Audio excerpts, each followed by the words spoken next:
అడమైన drugs చేయంగా చదువుకునే పిల్లలు మొత్తం ఖరాబ్ అవుతుర్రట. పాడుమల్లె డ్రగ్స్కు అలవాటు పడి పానాలు ఒడగొట్టుకుంటుర్రట.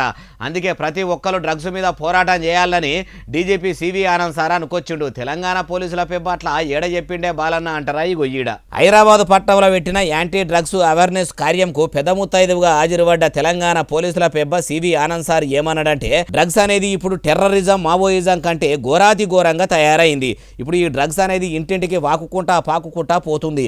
అది కూడా అట్లా వస్తుంటే చూసుకుంటా గమ్మునుంటే ఆగమైతారని అనుకోవచ్చుండు.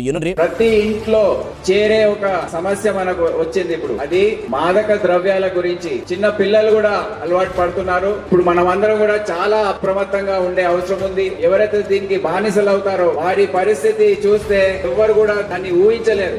అయ్యా సివి ఆనంద్ సారు, మీరంటున్నట్టే డ్రగ్స్ అనేది అంత డేంజర్ అన్నప్పుడు రాష్ట్రంలోకి రానియకుండా మీ పోలీసులు మంచిగా పనిచేయాలి. దాన్ని తీసుకొచ్చి పోరగాన్లకు ఇస్తున్నోళ్ళనే కాదు, వీటిని పట్టుకొస్తున్నోళ్ళను కూడా పట్టుకొని డ్రగ్స్ అనేది మొత్తానికే పట్టణంలోనే కాదు రాష్ట్రంలోకి పురాగా రానియకుండా చేస్తేనే మంచిగుంటది.